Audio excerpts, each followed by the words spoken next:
Hello বন্ধুরা, তোমরা কেমন আছো? আশা করি সবাই খুব ভালো আছো। রেহানের দুষ্টুমির চ্যানেলে তোমাদের সকলকে জানাই অনেক স্বাগত। তোমরা আমাদের তারা মাকে সবাই দর্শন করো।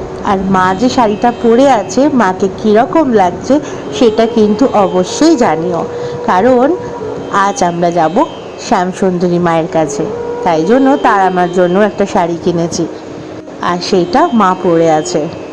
আর এই শাড়িটা কিনেছি মা শ্যামসুন্দরীর জন্য। এখন আমরা সবাই মিলে বেরিয়ে পড়লাম মাকে দর্শন করতে। এইবার একটা কথা বলি, আমরা যে মায়ের এত কাছে থাকি সেটা সত্যিই জানতাম না। আমি জানতাম মায়ের মন্দির অনেক দূরে, তারপর হঠাৎ করে একদিন জানতে পারলাম মা আমার বাড়ির পাশেই থাকে। তাহলে দেরি কেন, মায়ের কাছে তো যেতেই হবে। তাই কদিন আগে ঠিক মায়ের মন্দিরের পাশে গেছিলাম, আর যেতেই আমার বরকে আবদার করে বললাম, জিপিএসটা অন করে দেখবো মায়ের মন্দিরটা কোথায়। জিপিএসটা অন করতেই হঠাৎ করে দেখতে পেলাম মায়ের মন্দির থেকে আমি ঠিক 2 মিনিট দূরে দাঁড়িয়ে আছি। তারপরে চলে গেছিলাম, খালি হাতেই গেছিলাম। মাকে দেখে অঝোরে আমি কেঁদে ফেলেছিলাম, জানি না কেন। সেই কান্নাটা হয়তো খুব আনন্দের কান্না ছিল, অন্তর থেকে মানে একটা আনন্দের কান্না। আমার চোখ যেন জলে ভরে গেছিল। কিন্তু মাকে মনে মনে বলে এসেছিলাম, আজ তো তোমার জন্য আমি কিছুই আনতে পারিনি। একটা কথা মাকে বলে এসেছি, সেটা যখন ফলবে তখনই তোমাদেরকে জানাবো। আর বলে এসেছিলাম মাকে আমি একটা জিনিস দেব। আর তোমরা বিশ্বাস করবে না, আমি ছোট থেকে কোনোদিন ঠাকুরের স্বপ্ন দেখিনি। আমি সব সময় সবার মুখে শুনি যে মানুষ কত রকমের ঠাকুরের স্বপ্ন দেখে, বিশেষ করে আমার মা রোজই প্রায় ঠাকুরের স্বপ্ন দেখে। আমি মাকে বলি, তোমার কত ভাগ্য, তুমি ঠাকুরের স্বপ্ন দেখো। কিন্তু দেখো, আমাকে ঠাকুর স্বপ্ন দেখায় না। কিন্তু তোমরা আমার কথাটা বিশ্বাস করবে কিনা আমি জানি না, যেদিন মায়ের মন্দির থেকে আমি বাড়ি এসেছি ঠিক সেদিন রাতের বেলা আমি দেখতে পাচ্ছি স্বপ্নে আমি মায়ের কাছে গেছি, আর মাকে যেই জিনিস দুটো আমি বলে এসেছি যে দেব, আমি দেখতে পাচ্ছি সেই জিনিসগুলো নিয়ে আমি মাকে পুজো দিচ্ছি। তো আগেও বলেছি, ভগবান আমাদের থেকে কিছু আশা করে না, আমরা যেটা দিই ভালোবেসে দিই।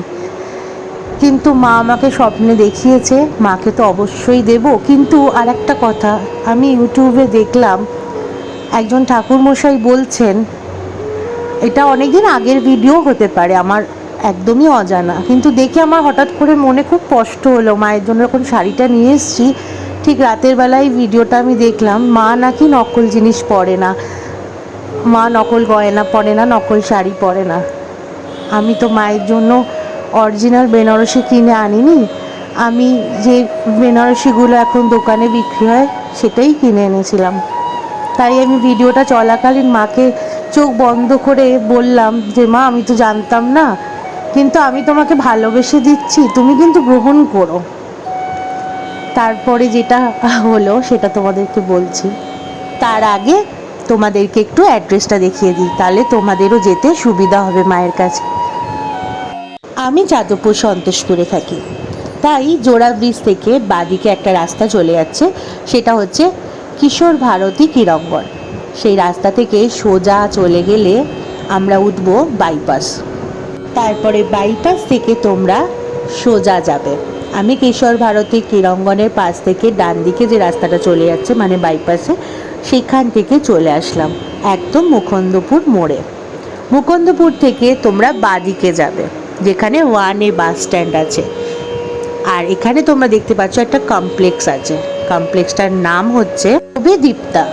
সেই কমপ্লেক্সটার সামনে থেকে তোমরা টার্ন নেবে। টার্ন নেওয়ার পরে তোমরা দেখতে পারবে পূর্ব যাদবপুর পুলিশ স্টেশন আছে।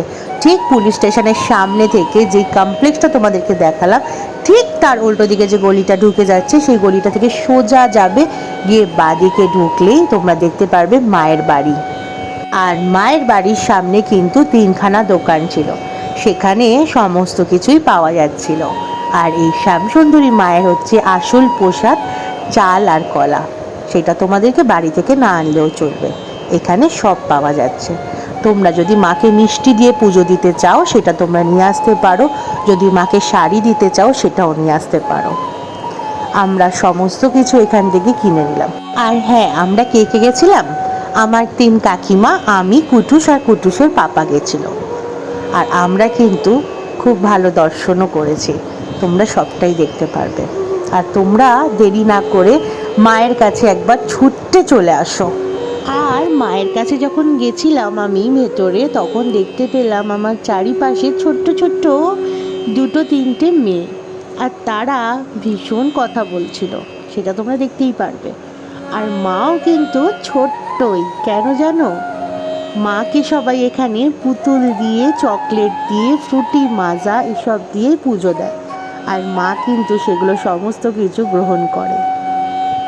আর জানো, একটা ছোট্ট মেয়ের সাথে আমার ভেতরে কথা হয়েছিল, মেয়েটা আমাকে বলল, কত মানে নিষ্পাপ হয় না ছোট বাচ্চারা, মানে আমাদের বড়দের মনে কত লোভ থাকে, আমরা একে অপরের জিনিস দেখে কত লোভ করি, কত হিংসা করি। আর একটা ছোট্ট বাচ্চা এত সুন্দর কথা বললো, তোমরা কিছুক্ষণের মধ্যে দেখতে পারবে ভিডিওতে। এখানে আসার পর জানতে পারলাম আমি যে ভিডিওটা দেখেছিলাম ইউটিউবে, সেইটা একদম ভুয়ো খবর। কারণ এখানে মাকে ভালোবেসে যে যা দেয় সেটাই মায়ের কাছে গিয়ে পৌঁছায়। আর আমার শাড়িটাও মাকে পরানো হবে, তাই আমার নাম আর ফোন নাম্বার আমার শাড়ির প্যাকেটটার উপরে উনি লিখে রেখেছিল, আর বলেছিল মাকে যেদিন শাড়িটা পরানো হবে আমাকে ছবি পাঠানো হবে, আর সকালবেলা আমায় ফোন করে জানানো হবে। আর যেদিন মাকে পরাবে শাড়িটা, আমি যদি মানে মা যদি আমাকে টানায়, আমি তো চাইলেই আর সব কিছু হবে না, তাহলে আমি তো যাবই ছুটে, আর তোমাদের সাথেও শেয়ার করব। ছোটবেলা থেকেই আমি একটু কালী ভক্ত, তাই যে কোনো কালী মন্দিরে যাওয়ার জন্য আমার মন সবসময় ছটফট করে।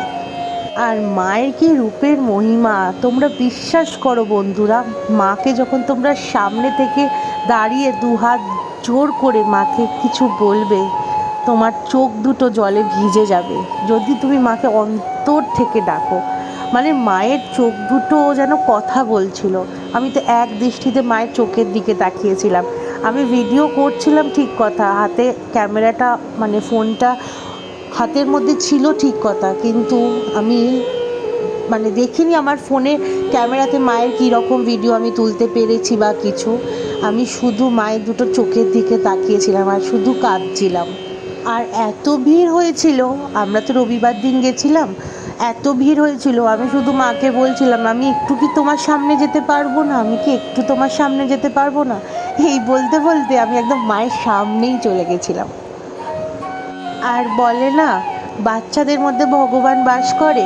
এই যে পুচকিটা আমার হাত থেকে ধূপের প্যাকেটটা নিয়ে নিল, ওর মা বলছিল হাত থেকে ধূপের প্যাকেটটা তুমি নিয়ে নাও, ও ফেলে দেবে। আমি বললাম ও ফেলবে না, ও ঠিক হাতে রাখবে। ও হাতের মধ্যে একদম শক্ত করে ধরেছিল। তারপরে ওই ধূপের প্যাকেটটা ওর মা, দিদা সবাই অনেক কাড়ার চেষ্টা করেছিল, কাউকে দেয়নি। হ্যাঁ, মা কালীর ছবি হচ্ছে, তুই কি তোর ছবিটা আসছে না? তো ওখানে যে চকলেটগুলো দিয়েছে মা কালীকে, তোর লাগবে? তোর লাগবে কেন?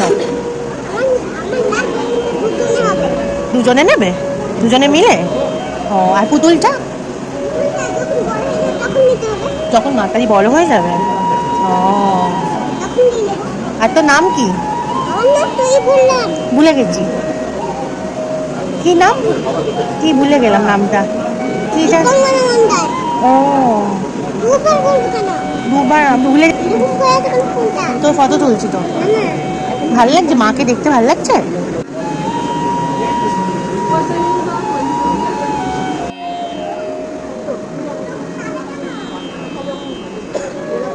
মায়ের ভোগ আসছে দেখো বন্ধুরা।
কুটুসের প্রচণ্ড জ্বর ছিল, আর কুটুসকে আমি নিয়ে গেছিলাম। কুটুস ঘুমাচ্ছিল বাড়িতে, তাও আমি নিয়ে গেছিলাম মাকে একটু দর্শন করানোর জন্য।